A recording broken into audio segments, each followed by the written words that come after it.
Hello and welcome to our live launch of Small Town Chaos by Matthew Gabrielson. And Matthew, you're on the other side of the fence tonight. Instead of being the interviewer, you get to be the interviewee. It's definitely different. It doesn't happen too often.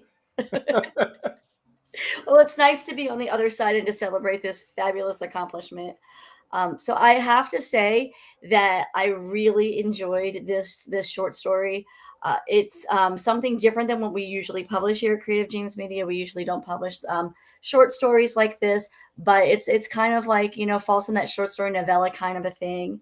And it's a police procedural, which is also something fairly new to us. So I think that that's something that really interested me about your book, that it was different. It was something that we could add to our library that was a bit out of the normal. So is that something that you think that you really are good at, writing those shorter stories? Yes and no. By happenstance, it turned into a short story um, because it got jumbled and fumbled the first launch, and so I kind of had to take a step back and I learned what I did wrong.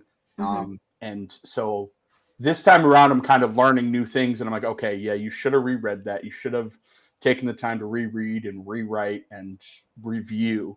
Yes. And then this it wouldn't have been so short, but I'm happy with it. It's one of those things that it was on my bucket list, and I was Mhm. like, look, if I can do it, I can do it, and just see what happens. I'm not expecting everyone to love it. I'm not expecting everyone to buy it. For me, it was if it's a flash in the pan, it's a flash in the pan kind of thing. I did it. You That's what did do it. Yes, you did do it, and it's a really nice story. I really like it. I really enjoyed it. I like how you really feel like you're in the minds of the characters and seeing this event take place. You can really see the mind of a police chief as he's seeing something that's unusual for his area and really trying to find his way to solve it. yeah, it was kind of a struggle at first to decide which character I was going to write it from because I know that can be a turnoff for some people, but that's the way I write. Hmm. A lot of my stories, including the one coming up, is the same way. It's from that person's point of view, retelling how they felt, how it went, what their experiences were like. I just find that's easier to write for me than Hmm. switching back and forth between things. So when I landed on the chief, I was like, okay, he's loosely based off me and my life and my life experiences. So I was like, that makes the most sense Hmm. because I'm writing through him about me, in a sense, is what happened. So And that always makes stories more genuine when you put a little bit of yourself in there. right. So I love that fact. And we have some people watching. If you are watching, please say something into the chat. You can offer your congratulations or ask a question. Matt is here to answer all of your questions right now. So this is your first published novella or short story, but you have other things published as well. Yeah, I have poetry published in a anthology that came out last October, and that was my technical first publication, and then this one is my second, and I have one other book that's currently with first editor at the moment, which is 30 to 40,000 words bigger than this one initially. So Oh, nice. Very nice. So I know that this story had a couple evolutions to it, and I know when we had first talked, uh, you really loved the cover, and yeah, the cover was very important to you.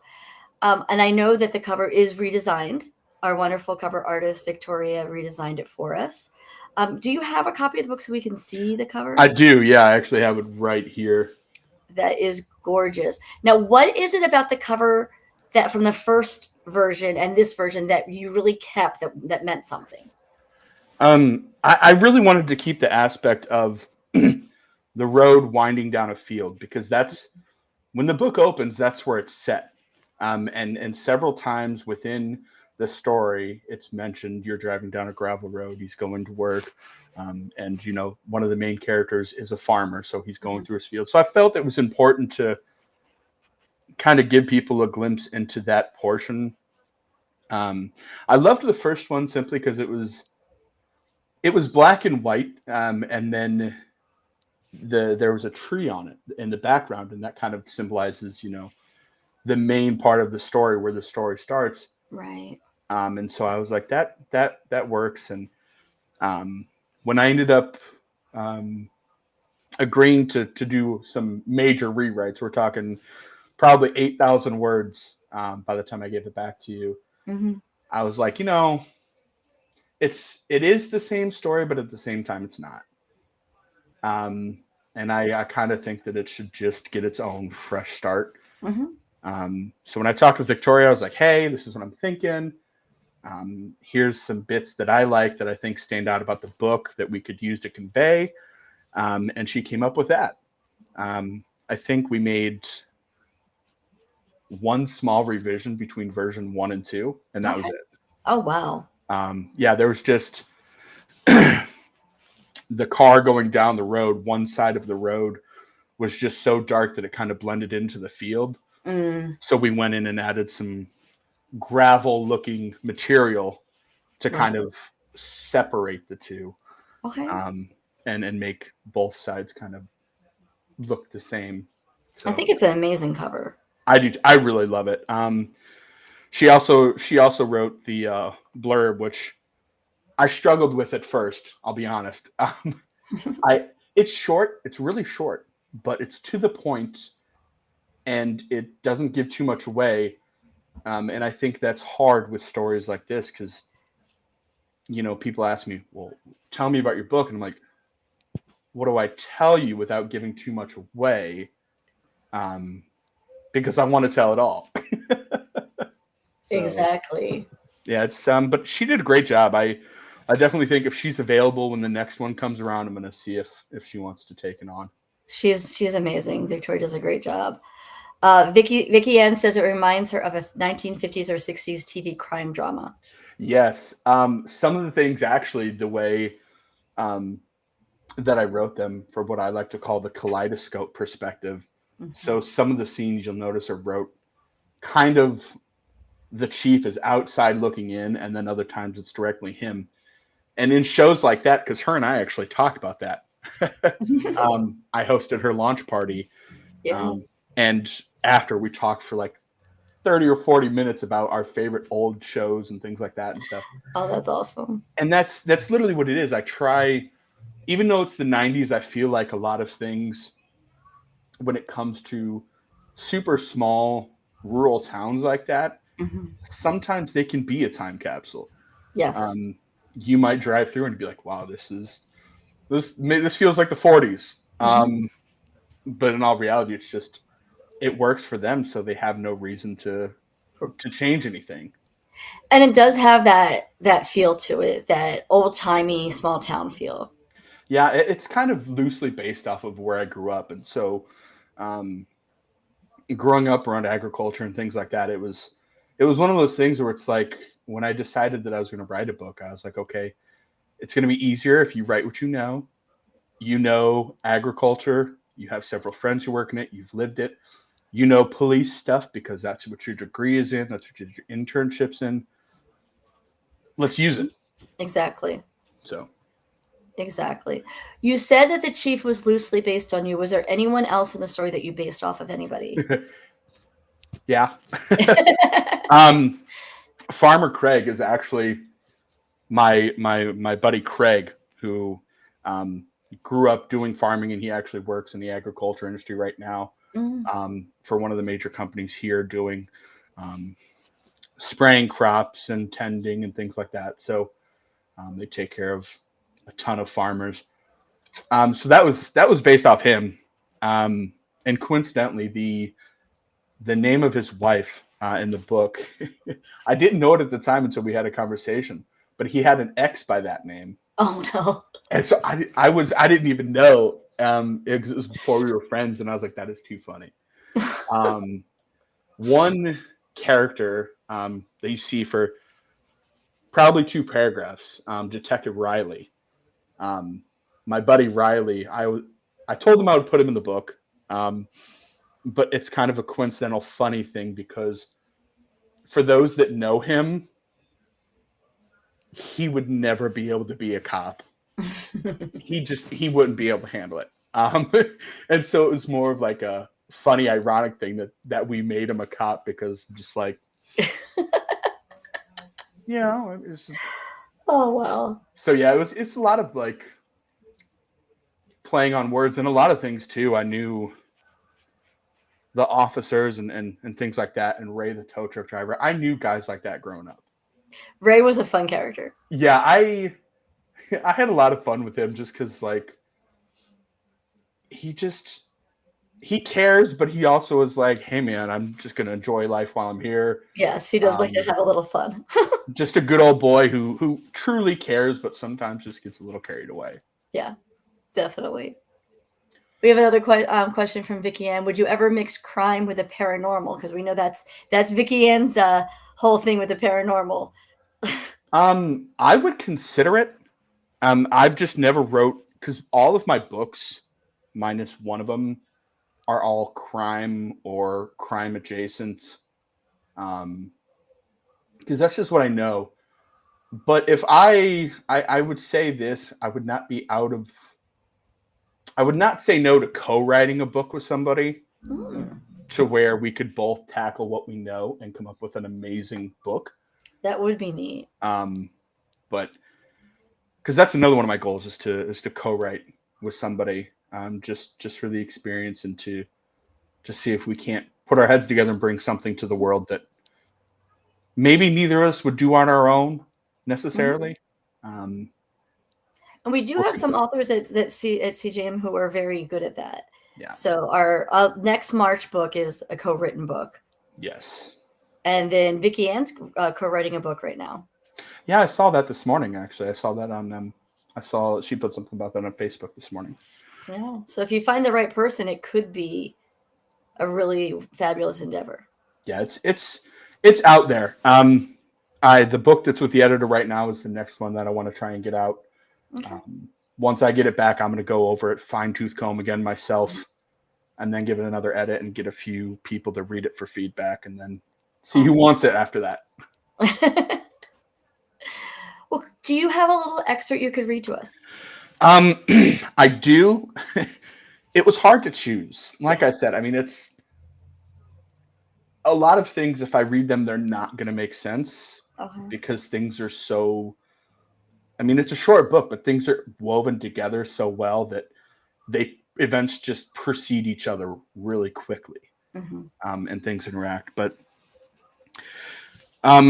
this is from the beginning of the book. It's on page 7. It said, "Believe me when I tell you, this was only the beginning of what was going to feel like the longest day of my life. Now that the scene was secured and blocked off to the public, it was time to do the thing that I dreaded the most. Call up Sheriff Parker. A call I had to make because we're not even close to being equipped to handle this sort of thing. Not a significant crime like this. After trying to reach Parker several times on his cell phone, I decided to try calling Miss Lisa over at the dispatch and see if she could locate him for me. Unlike the other times I called in for assistance, this one was different. This one could not wait, as it wasn't just some simple issue, like an out-of-town drug bust that I would normally bug him with. There was something much bigger at play here.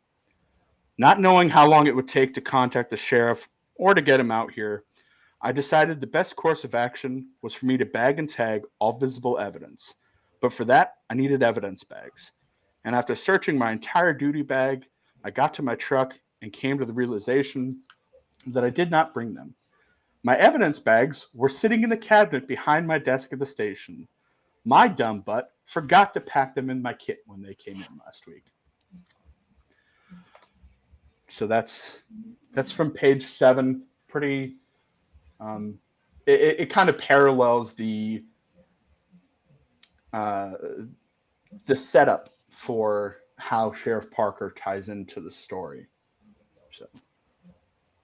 Definitely. We do have a few people watching, and if you have any questions, please put them in the chat and we will get to those as soon as we can. And any congratulations as well before this wonderful accomplishment. So Yes. we do know that there are some issues with getting Matt's paperback version of the book, and they will be are in the process of being solved, and they should be solved very shortly. Especially with Amazon, it should be popping up within the next 24 hours, hopefully sooner. So that fix is in. We couldn't do anything about it until publication day because Amazon doesn't do pre-orders for paperbacks, but that should be solved very soon. And you can get this for $8.99 on Amazon now. So it is going to be $1 cheaper than what it was. Okay. So that's going to be good. You can get it there. You can also go to sites like Bookshop. Bookshop has it as well. So you can get it there. The ebook is available everywhere. Yep. So you can go pick up the ebook everywhere and read it right away. It's a great nighttime read right before you go to bed to relax at night. It's a quick read. It's a shorter read, but it's a really interesting story. Yeah, I actually lent it to a friend, the first version, and I said, "Here, oh, you can take this and read it." And she texted me 2 hours later and said, "Man, that was a good book." I was like, "Wait, what? Like you just started?" She's like, "Oh yeah, I'm done." I'm like, "Great." That's just Well, I mean, if you give it to a reader, they're going to read it, quickly because they're going to devour it. exactly, and that's what I had to keep in mind too. Is like I've been telling people, this is this is the first run. Hmm. Um, this is you will be able to see when you read the next book that I had a lot of learning to do. Hmm. I wasn't naive. I didn't think I knew it all. I just, it's just back to the thing you don't know what you don't know. Exactly. So it's shorter, but it's if people enjoy it, they enjoy it. If they don't, oh well. Well, I think people will enjoy it. Here we have another question from Vicky Ann. She enjoyed the dialogue. Is that something that comes easy for you? Yes and no.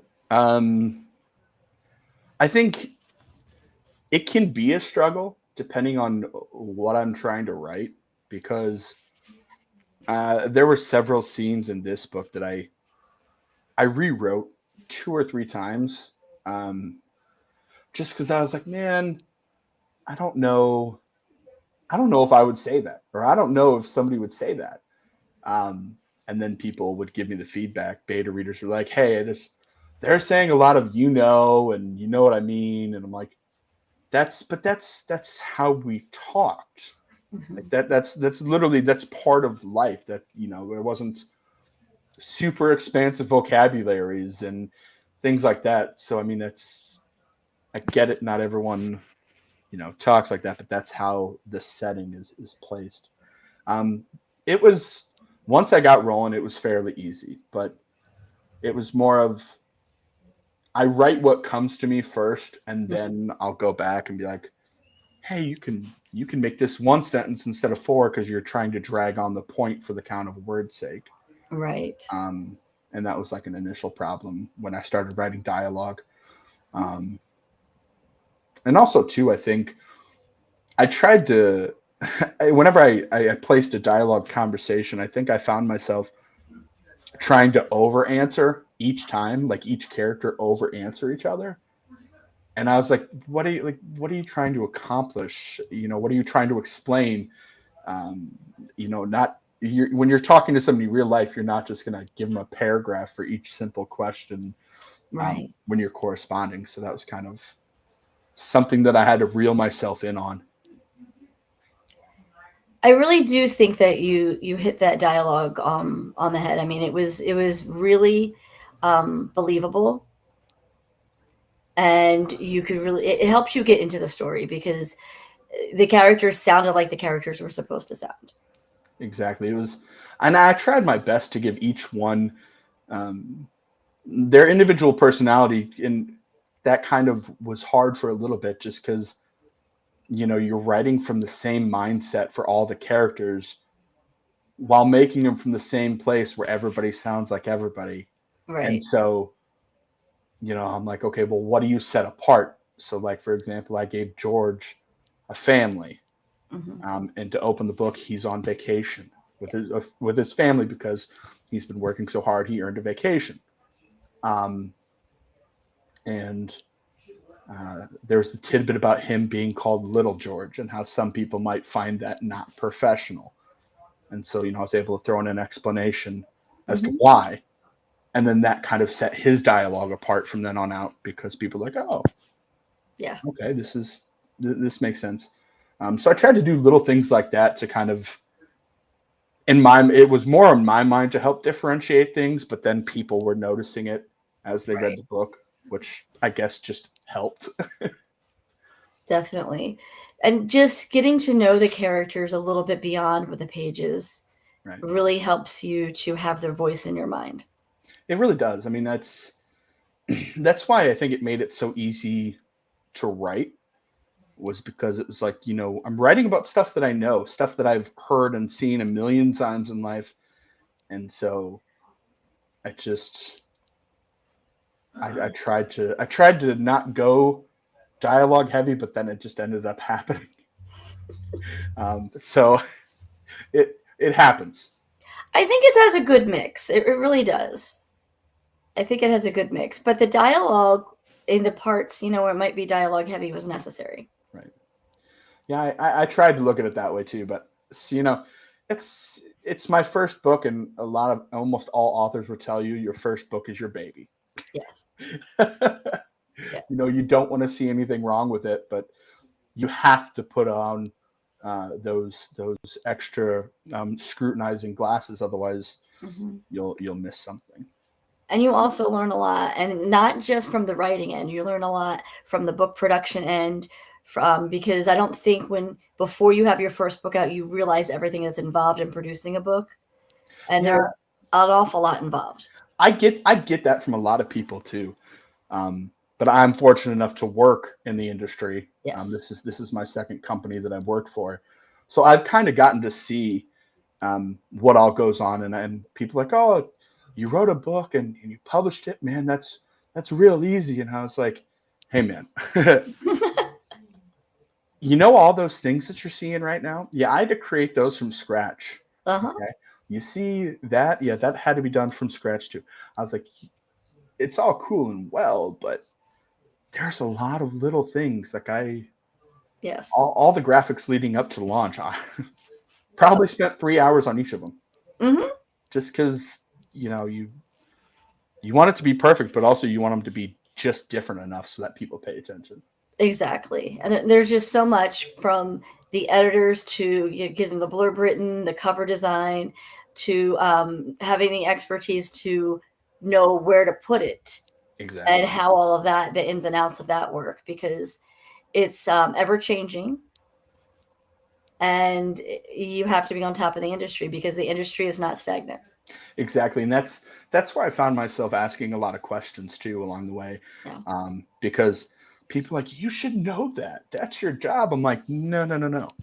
I hold the whole, I don't even touch that end of the business. Right. I may help consult in decisions and give my opinion, but I don't touch that stuff. No, So I don't know everything about it. That's why, I was like, hey, be asking you a lot of questions. which is always fine. Because I just, you want to learn. You want to make it the best that you can, and then the next time come back even better. Exactly. Exactly. So, can you tell us a little bit about this book that you are working on now? So it is called My Life's Misadventures. Okay. And I know it's a unique title. I had to search for one, and I was like, if you look up what misadventures means, it really does. It's about a man who goes to prison for murder, um, but it is a flash forward flashback. So when the book starts, he's like, nobody just wakes up one day and says, you know what, today I'm going to go to prison, and then it goes back to the beginning, and he tells his whole childhood up until how he got to prison. And then it flashes forward to being in prison and that whole side of things until the Mm, end. So it's basically goes back, gives you the whole background, goes through the story, and then flashes forward to give you the rest of the story. And then That's a unique idea. I like that. I hadn't seen it done anywhere. I'm not sure if it's going to work out, but we'll see. Oh, I'm sure it's going to be great. Vicky says she loves that title. Thank you. Yeah, I went through probably 10 or 12. And I was like, well, if it's him telling the story, you can name it My Life's Misadventures, because it is him saying, hey man, my life is just a series of misadventures. It does sound like it fits. So yeah, it's we'll see what happens. Well, now that you're on both sides, working in the industry and now have this fabulous book published, what advice do you have for authors?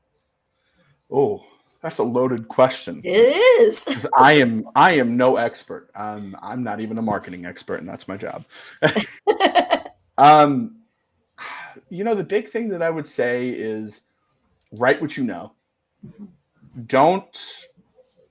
When you start, don't set a word limit. Don't set a word goal. Just write. Because you never know what's going to come of an idea. It may be good, it may be nothing. So just always write down all of those ideas that come to your head. If an idea comes to your head and you're like, oh man, I know 1 or 2 bullet points for that, write them down. Because you can always come back to it in the end. The other thing I'm going to say, it's because it's something I learned the hard way, because I have this thing where I hate, and I mean hate, to read my own work. I hate it. I don't know why. I can't stand it. It's just like I can't watch any of my own interviews. I can't. I don't know why it irks me so much, but it does. And so this time around, when I rewrote the book, I had to force myself to really reread and pick through things, where I refused to the first time it was published. And the result was things were kind of a disaster.